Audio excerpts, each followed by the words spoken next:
Hello, friends and family of the world of paleoanthropology. Here we are with another episode of the PaleoPost Podcast. We are on season 2, episode 5. Amazingly, we have come this far. It has been such an amazing and joyous ride. I know I have learned so much on season 1, and now we're here in season 2, halfway through already. This is the halfway mark, George. Can you believe it? Do you know something? I've aged 30 years since I've known you. I don't know if that's a compliment or but yes, it has been so much fun with season 2 with you, George. And I can't wait for the future of what the Paleo Post podcast brings. And I can say that the future for the next episode, we will actually be having our first guest on. So that'll be a lot of fun. We're not going to talk about who just yet because we will save that for later, but let's just say it's going to be fun. In this episode, we've got a good deal of things to talk about, from some pretty big evolutionary news in terms of organizations and how things are going. And then there's a lot of rock art news. George has some great stories about, the work that he's doing on his own and with his group. And then we're going to talk about this team called the First Art Team. And this is a group that Genevieve's been a part of, is a part of, George is a part of, our guest was a part of, and others that you will hear from. And the name is pretty, stands for itself, what I think the team does. But of course, we'll talk in detail about what the First Art Team does and what their goal is. But why don't we just start off with a good old how are you, George? I'm okay at the moment. I tell you what, my eyesight's 10 times better than it was, say, a couple of weeks ago.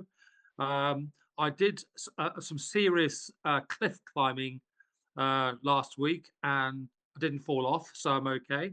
Um, s- yeah, it's been quite an exciting week since I last spoke to you, Seth. Some really interesting things still coming up, and I'll discuss that with our listeners a little bit later on. Yeah. Absolutely. You've been telling me about some of these things that you've been working on, and because for those of you who might not know George as well as you might at this point through the podcast, while there's nothing wrong with the quote unquote armchair anthropologist or someone who works on doing lit reviews or something, George is in the field. He is I'm up, he up to my neck in it.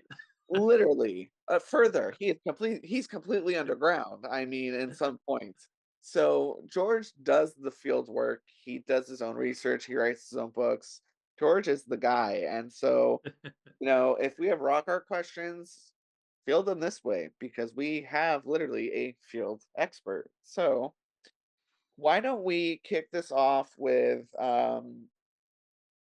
it's not great news, but it is news, and that is something that's going on in Norway, and it's definitely not the first time that this has occurred, and it will not be the last as we continue to expunge the earth of her resources.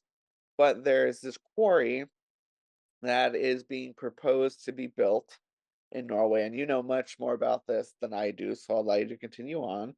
But basically, they want to destroy what is pristine looking rock art to build a quarry.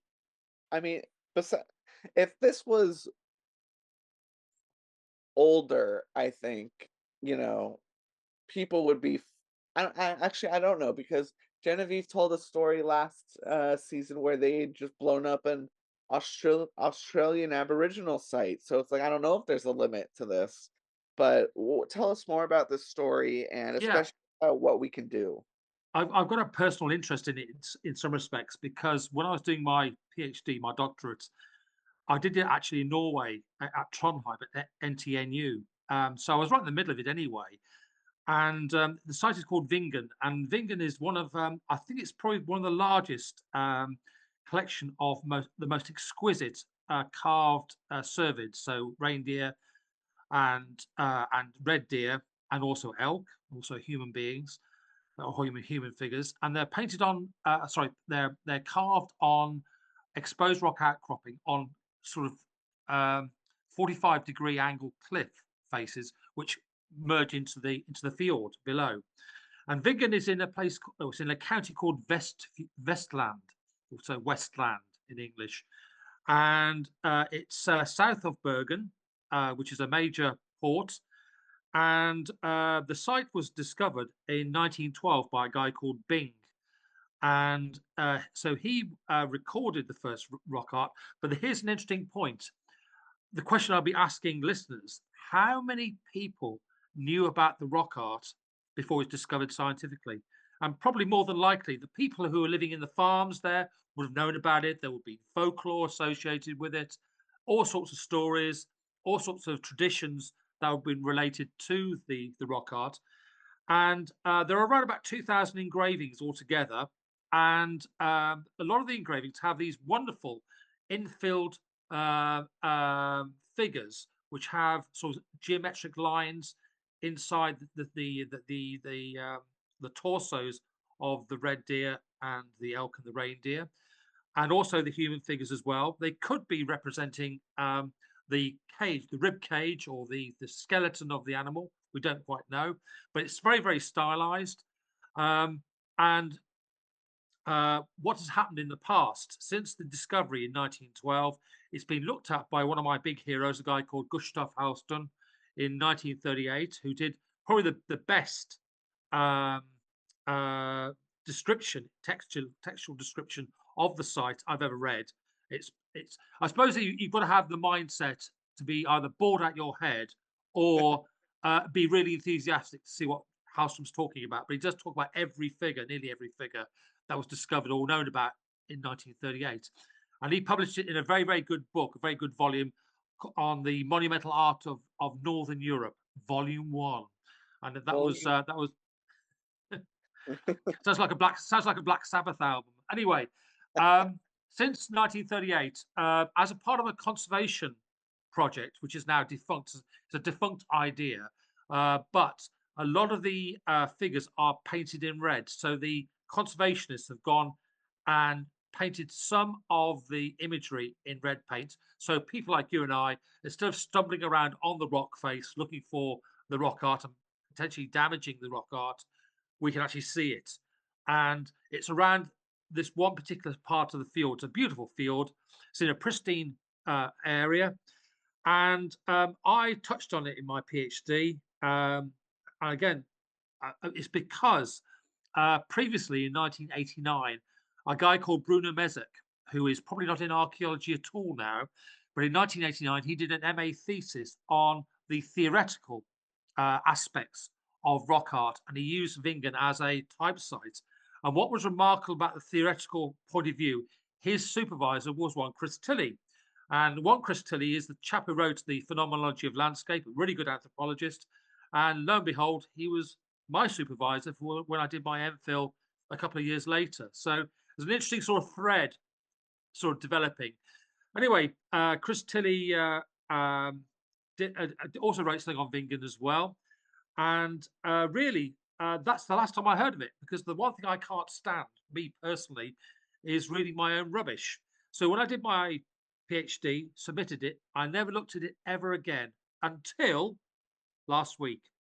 And the reason why I looked at it last week is because I was contacted by a colleague, a guy called Trond Ludden from the University of Bergen. He's an associate professor there and a very, very good rock art specialist, and more importantly, a very good photographer. And in fact, I'm going to try and get him on the show at some point, Seth, in the near future.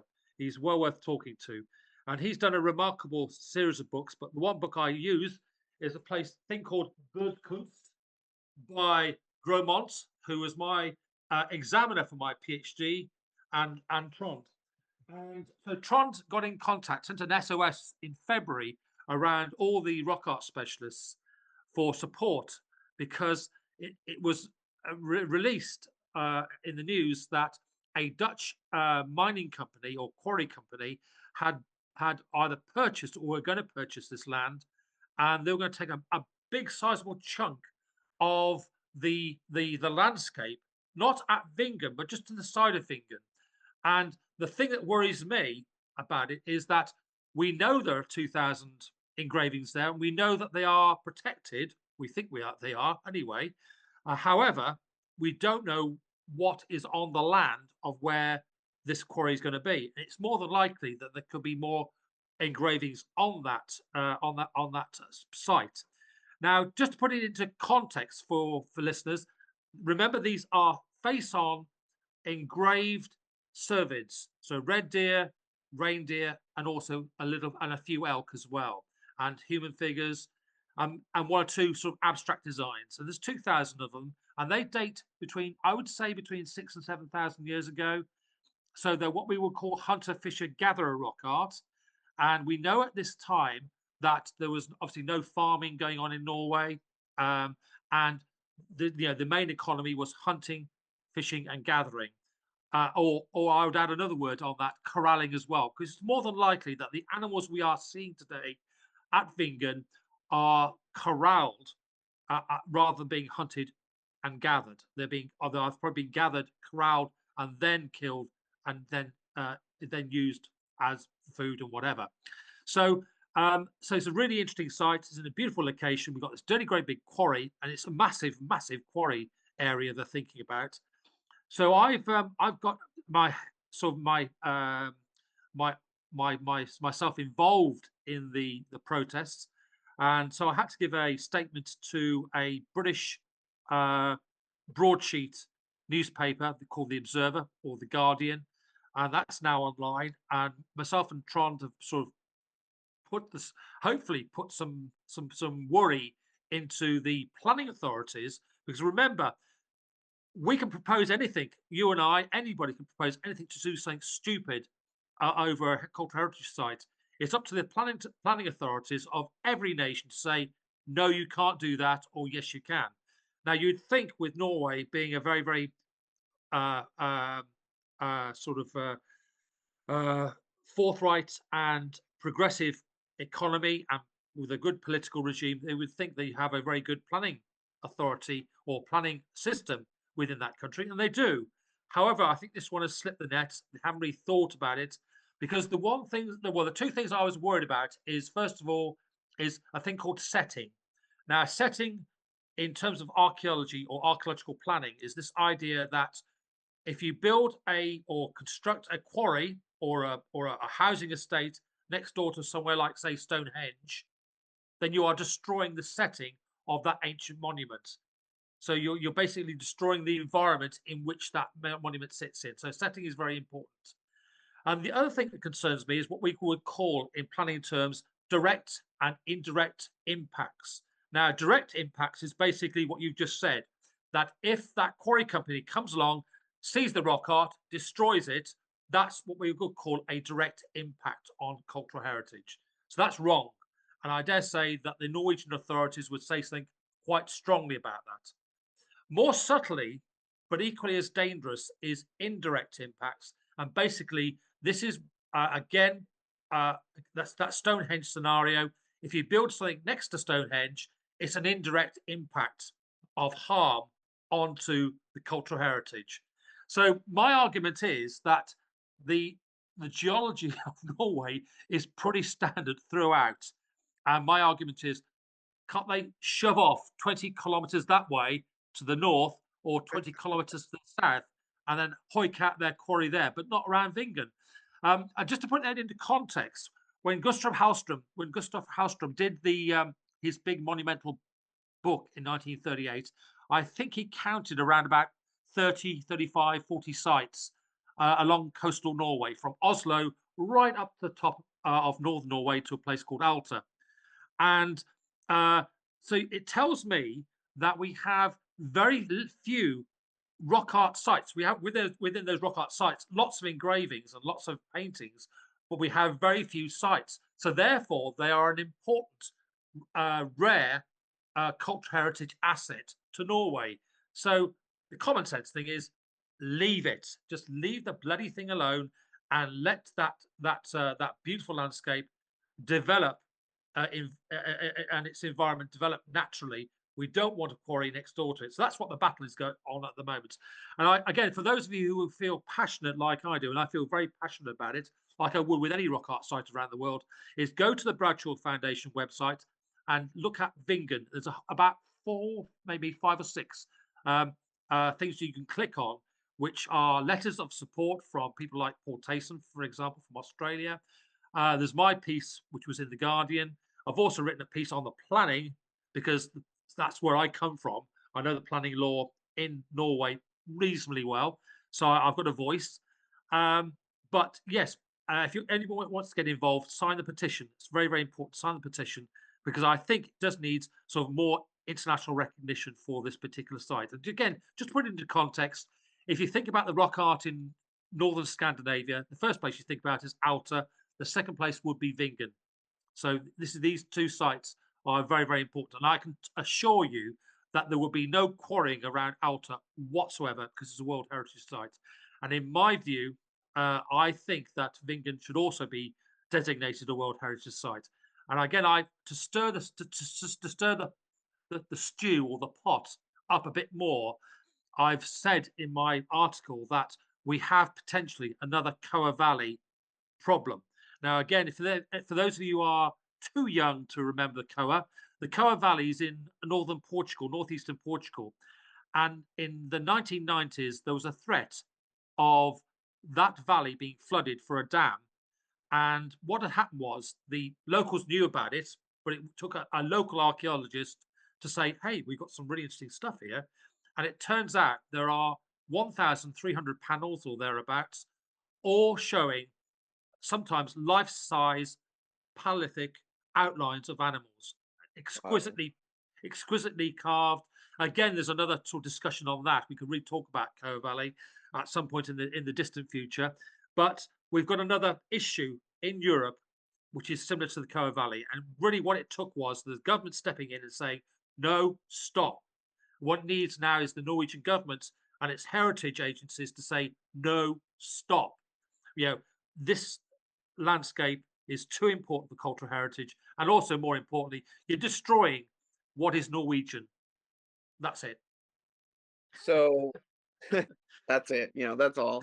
Um, so what can we do? I mean, I know there's a petition. Who is the petition by? And what's The, it actually trying to do? right, the petition is basically to say stop, just stop. Basically to rethink what they've given the permission for. Now I can't remember when the permission was granted, but I know that an application went in late last year, and a decision was made in February.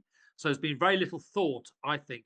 I mean, the one thing you've got to consider, Seth, and this is really important for all cultural heritage, is that if cultural heritage is under threat, you've got to go through a series of what we would call staged approaches in understanding what the cultural heritage is and what it represents and how important it is to either the local community, the regional community, or if we are talking about a World Heritage Site, the international community. It's not just people like you and me who are, interested and who who chose this as a career, but it's also the people that live around this area and experience, the beauty of the cultural heritage. So it's quite important that at some point, you know, it's got to be called in. What we're calling it in for a public inquiry or whatever. I'm not quite sure how the process goes on in Norway, but I think with enough people writing in or signing into the petition, uh, it'll have to be read in Parliament. So in the UK, for example, if you get, now, correct me if I'm right or wrong, but if you get 10,000 signatures, it has to be brought up in the national parliament. So in the Houses of Parliament, if Stonehenge was under threat, for example, and you had over 10,000 um, signatures to say we're very concerned, they would have to talk about this and debate this in Parliament. So I'm sure that, again, Norway is a very, very progressive country in Europe. Um, it's very, very strong in its cultural heritage. I've quoted that in the article I've just written and published today. Um, so, really, in many respects, if there's enough dissent and enough worry from inside and outside Norway, they will have to debate it, and that's what I'm hoping will happen. And I guess this brings up a good time to ask, how does a site like this become a UNESCO World Heritage Site? Why isn't this already one? It's all about proposals at the end of the day. I mean, you'd be surprised in the UK. We've got quite a few World Heritage sites now, and they range from industrial archaeology right through way back in the Paleolithic. But it's actually the will of the people that gets these sites enshrined. So, for example, again, I'm involved on a committee, a very very quiet and sleepy committee at the moment, which needs to be woken up about getting the Paleolithic areas the of the UK, of the British Isles, uh, turned into a World Heritage Area. So we're thinking about Creswell Crags, we're thinking about Victoria Cave, we're thinking about the Mendips, we're thinking about the Gower Coast, um, and these all are areas south of the original line of the last ice age. So these are inhabited sites with good archaeology. Also, now rock art. We didn't have any rock art until 2003, 2004. So we've got a really good case in some respects to take to UNESCO and say, look, we want this enshrined. But it's up to the will of the people like you and I, and enthusiasts who are passionate about this sort of work. And I'm hoping, I'm pretty sure Trond is probably on it from Bergen University, University of Bergen, to maybe get this enshrined as a World Heritage Site, because it should be. It is a remarkable site, and not just for its rock art. I hasten to add, there are other things there as well. It's got a great ecology, it's got a wonderful geology, and also, again, more importantly, there's lots of things you can talk about in terms of what the glaciers were doing in Norway between 30 and 15,000 years ago. Really good paleo-environmental history as well. Absolutely. I can only assume, and I mean, just knowing what a fjord is and how that was created and just how the glacial movements and everything is just for anyone who has not seen Scandinavia, for whatever reason, I implore you to look up images. It is truly some of the most, in my opinion, of course, everyone has their own opinion.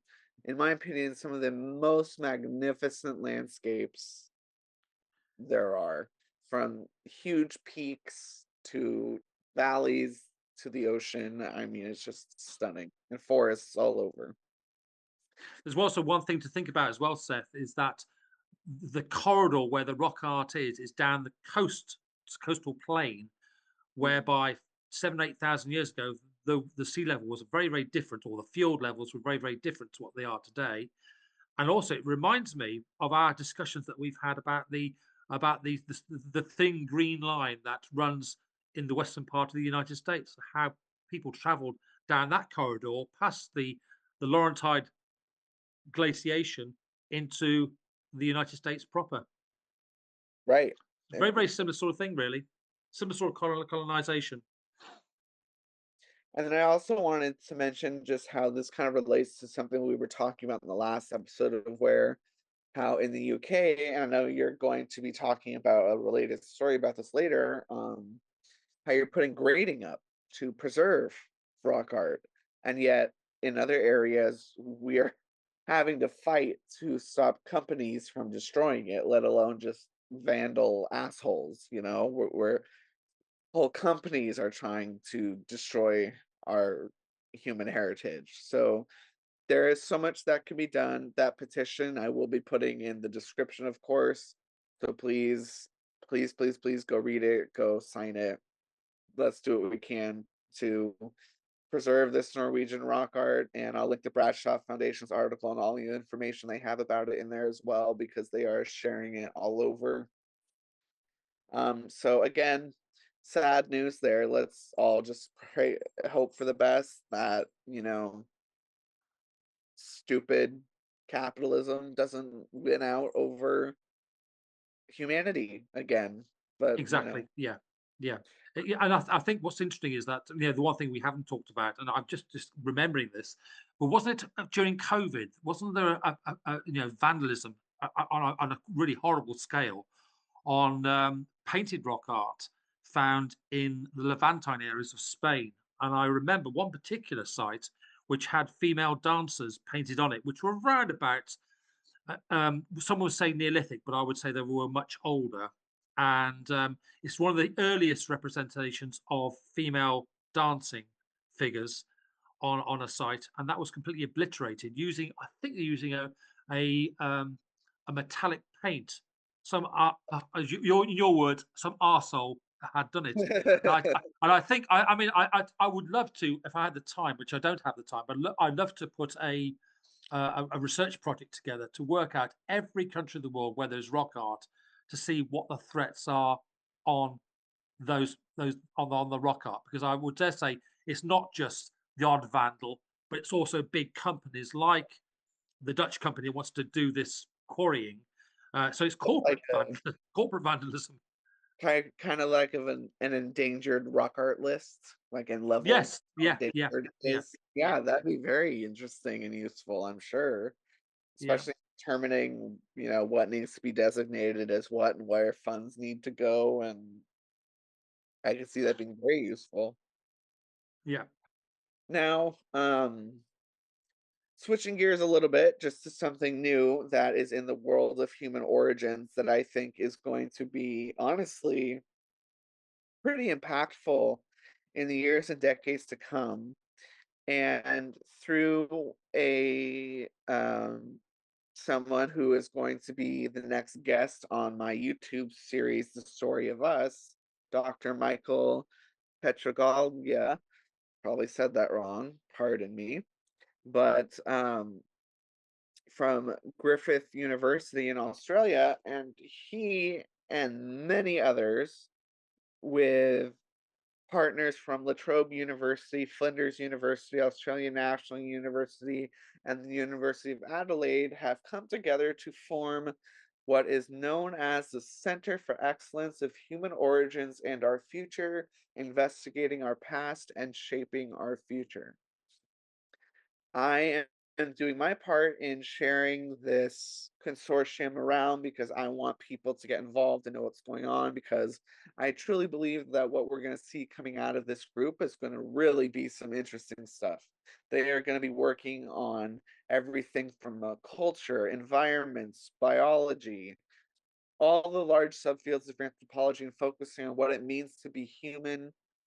This is not the first group of its kind. We have groups like this in Spain, we have groups like this in the US.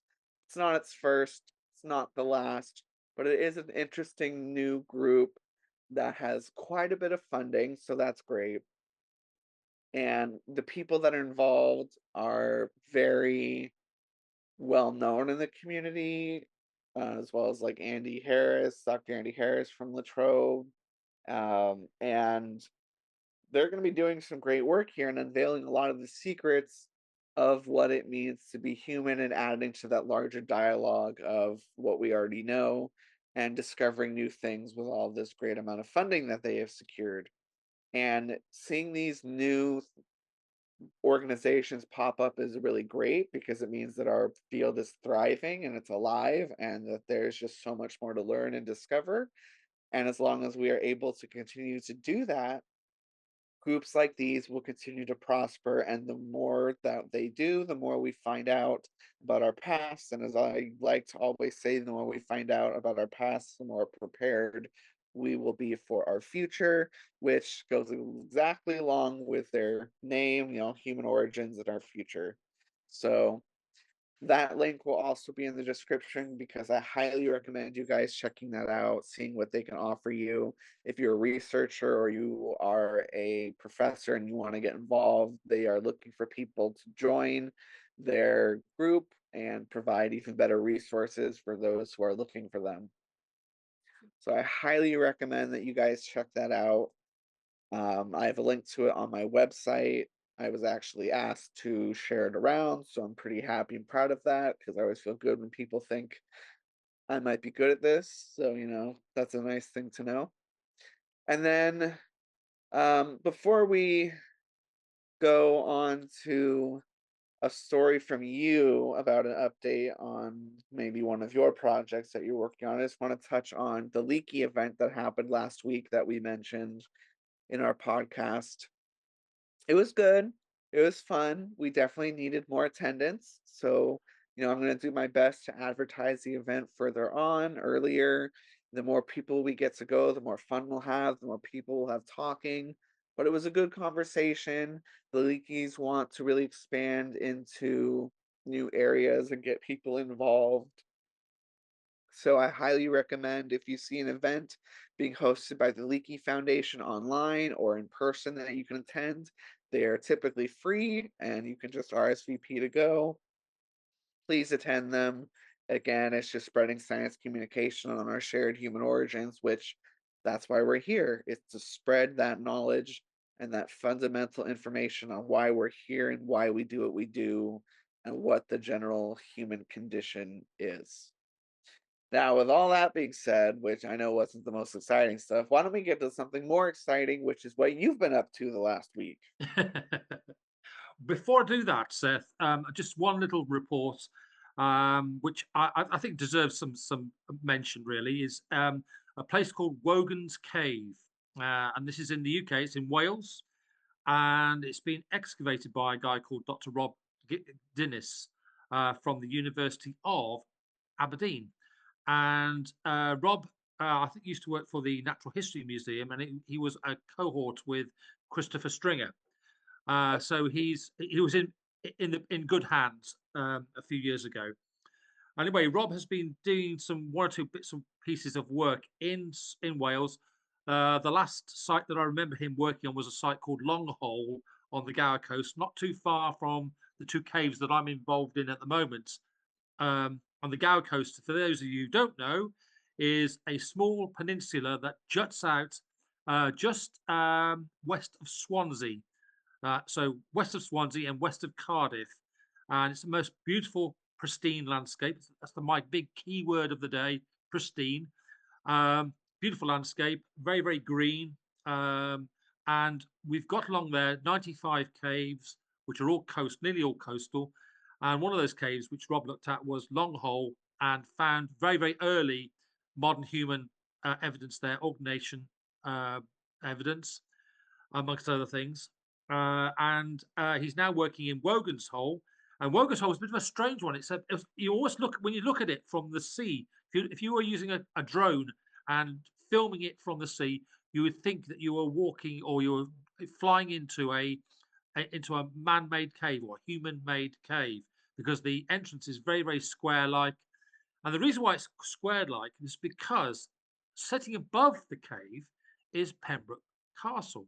And Pembroke Castle is a medieval castle over 800 years old, and it's more than likely that the cave, Wogan's Cave, was used for storage, maybe storage for powder, etc., etc.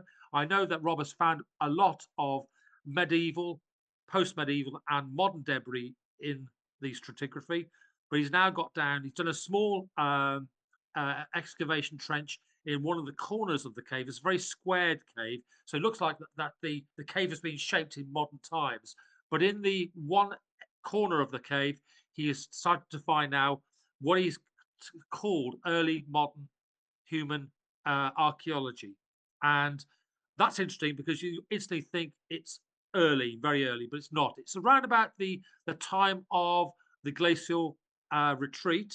So we're looking at around about a date of, I say, between 10 and maybe 12, 15,000 years ago. So a 5,000 year period.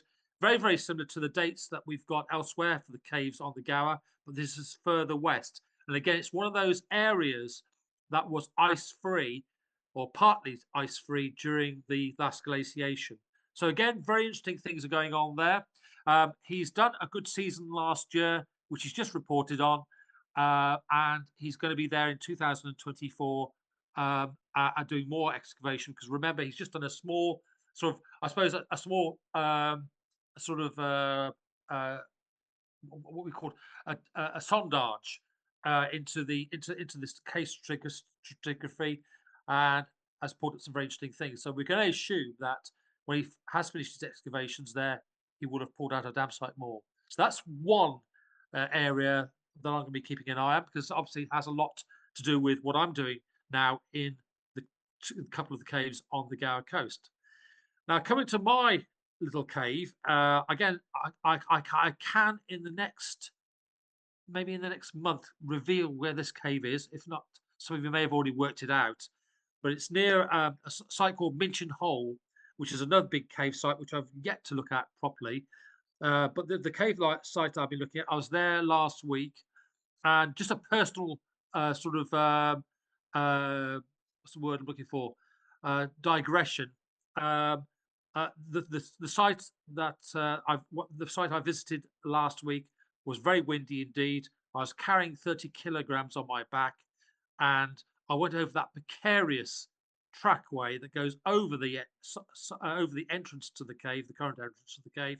There's about an 8-9 meter drop, so I was little bit wary and worried about taking all that equipment in. But the reason why I was there is because we've had to put in the dreaded grill, and again, the grill is another name for the grill is, I suppose, a steel entrance, which protects the area where the rock art and where the bats are and where the potential archaeology is from silly, from usual word, that's from arseholes, because there are. Believe it or not, even in the UK, we have arseholes. We're some grade one arseholes. And it wouldn't take very long for them to get down there with a spray can or something and start vandalizing. And the beautiful thing about these steel grills is once they're in, they're in. They do not move. The proof of the pudding is that about 10 years ago, I had a grill installed in Cathole Cave because of potential vandalism, and it's still there. And it's still, I know people have tried to dig under it, but tough because the grill goes down to the bedrock, and it's when it's in there, it's going to be in there for an awful long time. And the locks are changed, I think, every 12 months to stop again arseholes trying to break the locks. And this will happen, I'm afraid, at this particular cave I'm working on at the moment. And it's basically there to protect. We have two rare species of bats. We have a horseshoe bats, greater and lesser, and also I think long-eared bats as well.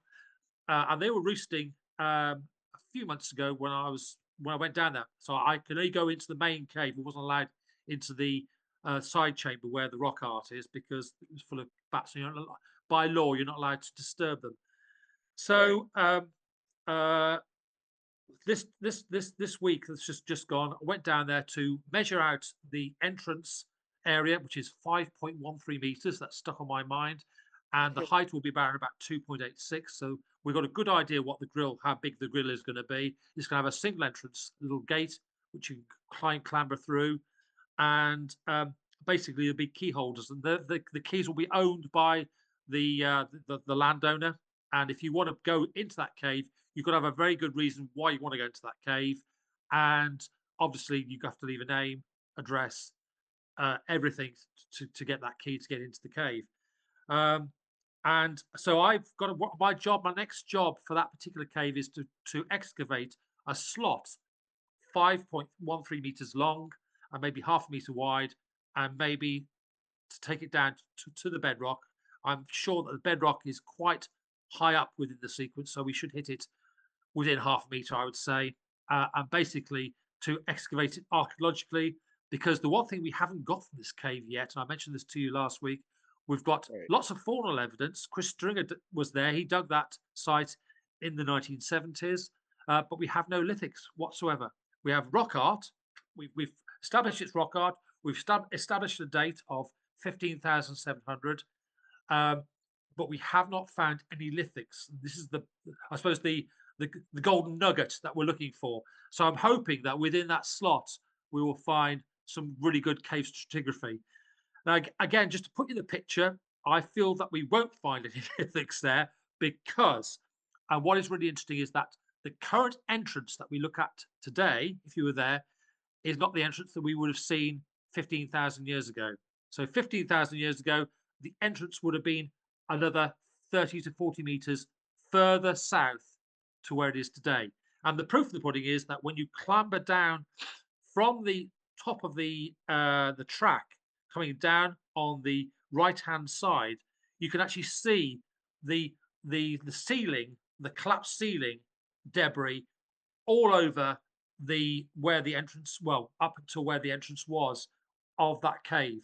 So it's got, it's a wonderful cave site. And again, one thing that's really interests me as well, not just the rock art, but also we've got an amazing breccia deposit there, which does have animal remains in it, to suggest that we can then, once we've extracted those, that bone work at some point in the distant future, probably not in my lifetime, we can probably work out what sort of animals were roaming around that landscape at a particular time, because obviously we can radiocarbon date these bones.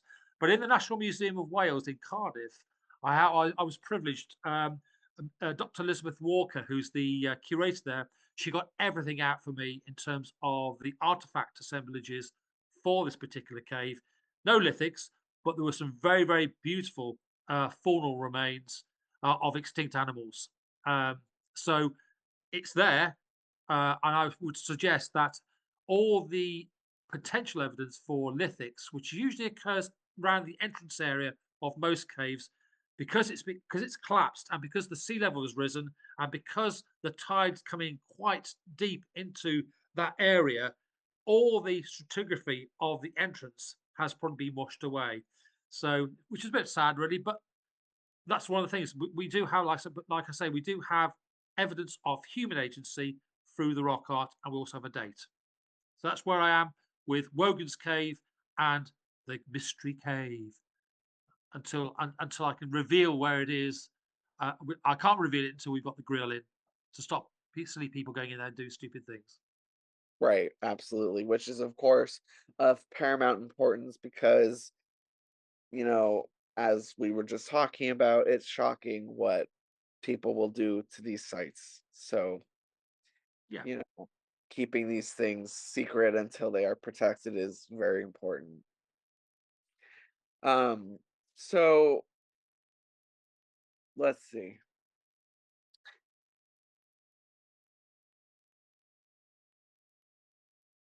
Hmm. This week has been since we last talked, there really hasn't been too much news going on in the world of, I'm not going to say paleoanthropology because that's what the channel is called, but of just archaeology and anthropology as far as I know. Um, I will give you a clue, Seth. It is sure. it is March and cold in the UK, as with most of northwestern Europe, and it's only stupid people like me that goes out doing field work in this type of weather. I mean, people with common sense will go out in the summer when it's nice and sunny, and they can go into a cave with a t-shirt on, but not I me. mean, yeah, Oh, so, right, what I wanted to talk about next. Why don't you tell us a little bit about the first art team? What it is, Ah, yes. how it came to be, and kind of the goal behind it. This is a lovely thread story again. I mean, the people who I work with, I'm a member of the first art team, not as active as maybe the rest of the group, but we all come from the same university. We're from IPT, the Geosciences Centre in University of Queenborough, and we operate from a very small um, department in Massau, which is a very beautiful township in Portugal, central Portugal.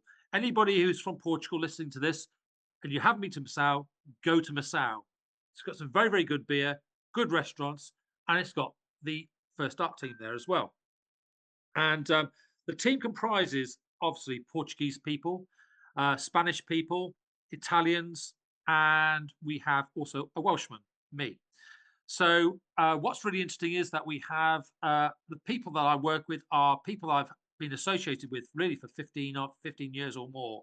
So one of my oldest friends is Hipólito Collado. He's Spanish, and he really, in many respects, has done a lot of work in Spain. We've got Sarah Garcias from Portugal, who's did her PhD on the Tagus rock art assemblage, massive big rock art, engraved rock art assemblage along the Tagus Valley in Portugal. We've got Pierluigi, an Italian geoscientist, and sorry, Pierluigi Rosina, who's professor. He's done a lot of geochemistry. He's really our laboratory specialist. And tied with him is Ugo Gomez, who did his PhD under uh, Pierluigi. And we've now got an Italian girl called Virginia Lato, who's doing work as well. So we got other people as well, but these are the main sort of fieldwork people that operate around the world. And we've been involved in Rising Star. We've been involved in about 40 odd caves or maybe more in Spain and Portugal. We also are now aligned with the Max Planck Institute, and we are now involved in not just sampling for recipes and ramen spectroscopy and dating, but also we're involved in DNA. So we've been working with the Max Planck Institute, and the Max Planck team are the people that do the extraction of sampling for DNA, and they'll take it back to their labs and do super duper work on it. And hopefully they get some idea of what species is doing it, male or female, old or young. Those are the three criteria that we're getting from the Max Planck Institute. And so far, we've been very successful. And again, it's one of those annoying things is that the First Art team have plenty of information, but we can't reveal too much of it yet because it hasn't been published. But what I can say is we do have two caves where DNA has been extracted, and we have really very, very sexy results. One is Monteveso, sorry, in Spain, and the other one is Escoro in Portugal. And there's been some extensive work, not just on the art, but also on the archaeology as well. And we've certainly got potentially from both sites Neanderthal DNA, and I'm hoping that will be published at some point in the near future. The First Art team really is it's a unique. Well, I think it's like with all groups. If you've got people doing different things and they come together to converge and give their different ideas and opinions on what is going on, you've got yourself a really good team. And so far, over the last 4 years, First Art has in use and working. We've, like I say, covered about 40 odd caves in the Iberian Peninsula. We did a big project. We did two big projects. One in blah, blah, blah. Well, all in northern Spain and also in Andalusia as well. So we are very, very busy now working on those caves, but also we will be going back to Rising Star, the dreaded Rising Star, in August the 4th, I think, something like that. I think that's Okay. the date proposed. Oh, and of course, our latest member is Genevieve. Genevieve's joined us as well. So, but between all of us, we've got a quite an exciting team and an exciting future ahead of us. Looking at caves keeps me fit, keeps my brain going until I fall over off a cliff, and I shall still be sort of giving my oar to the project. And yeah, it's a very, very exciting time, certainly for me and the team for what we are discovering, what we're finding. Absolutely. And that just sounds so exciting. And I I try to stay very up to date with what the team is doing since I first became aware of you guys, which was through Genevieve years ago. Um, because to me, what I'm studying and what I want to study and what I want to do my PhD on is human behavior and cognition and how we first started to think abstractly. And one of the ways we can see that, of course, is through lithics and art. And so art is very important to me in any of the forms that it comes from that humans have created it, whether it's portable art or an engraving or painting. It all has such significance to the understanding of how our brains evolved to understand the symbology that we see in these things. And we can talk about things like what's the word? Pareidolia, where we see things in shapes, especially faces and shapes that aren't necessarily what they're supposed to be. So we know that we've literally evolved as humans to see certain things a certain way and to communicate with them across time. And so when we talk about the first art team, that's truly what interests me so much is the first art. Like when did first of all, I guess we have to go with what is Does everyone on the first art team have a different definition of what art is, or does the team have a consensus of this is art, this is what we're looking for? Have you heard that story about you have 100 archaeologists? And no, I think we're all pretty. I mean, I think we're very careful. So, for example, with Rising Star, we've used the word markings and not art, where Lee has used art. And I mean, it's all about semantics at the end of the day. The marks could be art, but they could also be marks as well.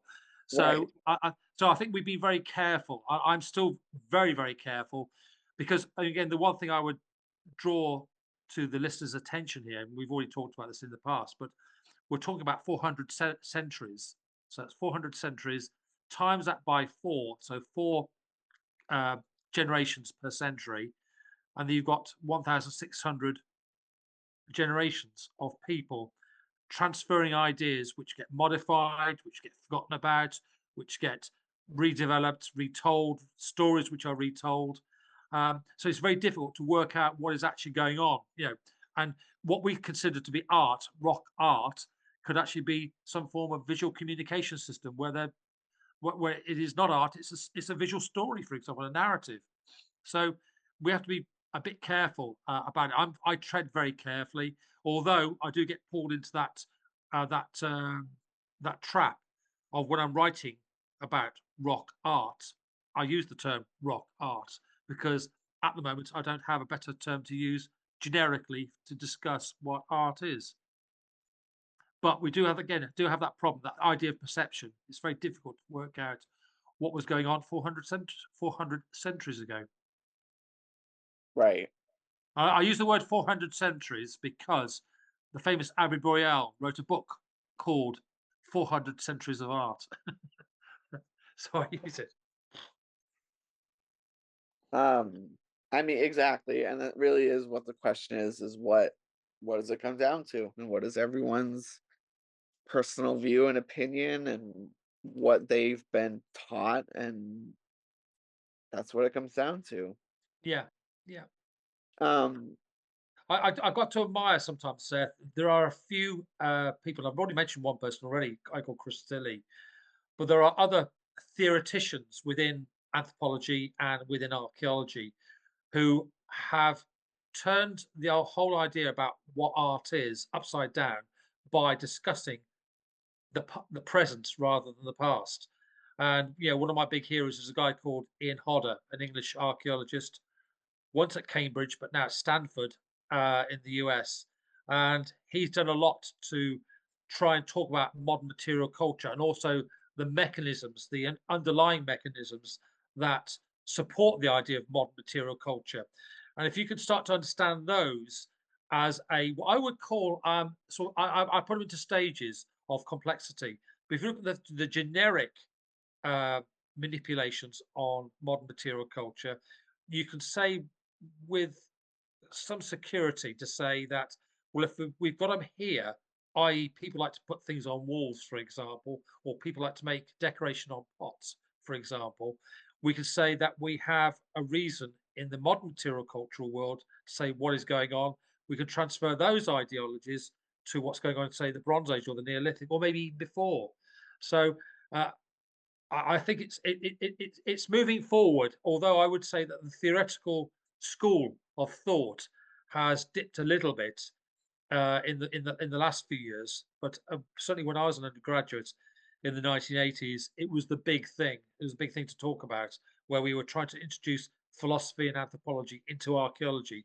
Because as you remember, we talked about this before, that archaeology isn't archaeology. It's a series of disciplines that feed into a thing called archaeology. And right. two of those, or three of those, is anthropology, philosophy, ethnography, for example, and maybe mythology as well. All these things sort of come in and create a coloured past rather than a grey past. And again, I've mentioned this we've discussed this before, that 40, 50, 60 years ago, when we looked at an archaeological report, it was grey literature, literally grey literature. Now, I would like to think that we've moved on. We could start to colour our reports with some ideology, some complexity, looking at the underlying mechanisms that create the material culture. Absolutely. And it's those underlying ideas that, you know, culture to culture, they appear to be different, I think, on the surface, but when you get down to it, all of us being humans, they're really the same. Exactly, exactly. Yeah, the same needs, greeds, and aspirations. I would say, from Yes. where we are today in 2024, where we were in 2024 BC and 24,224 BC as well. The same things apply. I mean, it is the same things. And if you want to go to a base level is basically the family unit, appropriation, food and economy, and also the idea of a religious or symbolic religious uh, um, mechanism to use within your daily world. Even within our world, I'm a non-believer, but I'm a consumer. So that's my religion. I'm a consumer. Yeah, I understand that. I absolutely understand that. So just to give a little fun peek at what the next episode's gonna be, because this episode might be a little shorter than the others, just because I have a meeting I have to get to. We are actually having one of your colleagues on from the first art team, and we are going to be discussing in a lot more detail the work that you guys do, her work, maybe even other members of the team, it sounds like, if we do this on the right day. Um, Yes, yes. Why not? Yes, yes. Why not? So we're gonna have the first art team or the majority of them on for the next episode, and it's gonna be a fun, great time. It's just gonna be a rock art episode, basically, guys. It's gonna be It's gonna so. be Seth. It's gonna be Seth versus Led Zeppelin. That's what it's gonna be. Oh, okay, that's great to hear. But it's gonna be a lot of fun, guys. You know, there is so much that we don't know about even the most simple things. You know, you think you see a stick figure on a wall and you go, "Oh, well, that's obviously a stick figure. It's a human," because that's what I would do. But someone 40,000 years ago, that could be a god to them. I mean, it blows my mind truly what these images could mean to different cultures and to different peoples just from when they existed and the environments from they whence they came, because it's so contextual. And I mean, I'm in the research that I'm doing for the rock art project that I'm on. um I'm reading the dissertation that I'm reading right now is not focusing on who made the rock art, because that's kind of been determined already, in the region. But now we're talking about what does it mean? And it really just depends on when it was made, who was there at the time. And I mean, you can tell just by the different types of animals that are being made. You can learn so much just from what is in the context of the rock art, but it truly depends on who made it for the context to matter. Yeah. And I think there's so much we can learn and see, and I know the first art team is going to enlighten us so much on all of that, and I am so excited to hear from all of you guys. I can say on behalf of the first art team, we look forward to talking with you. All right, guys, and I know this might be a little short of an episode, but I have, speaking of rock art, a meeting to get to about said rock arts. And again, if you guys are interested in the project that I'm on, it's called the Kondoa World Heritage Site in Tanzania, and it is believed to be some of the oldest Homo sapiens art in Africa, dating to over 40,000 years old. And it's very interesting because there's been three phases of who made the art and what it meant, and it's quite interesting, but it's very involved, and I have a lot to do with it, and I need to go to a meeting. So I am going to sign off for myself here. George, if you have anything else you'd like to add. No, I look forward to seeing you again soon, Seth. Absolutely. All right, guys. We hope you enjoyed this episode. If you learned something, if you want to learn something, leave us a comment, email me, anything you want, just let us know. We did talk about having live episodes soon, possibly. That's still a possibility. And also, we were thinking of bringing on a guest that was an enthusiast rather than an expert that could ask us questions kind of live as a representative of the community. So we might work that out as well. So we have a lot of fun stuff coming up on the podcast. So be sure to subscribe, like, rate, whatever platform you're listening to this on. It does a huge help to us if you're able to do that. So thank you guys so much. This is Seth signing off, and we will talk to you next time.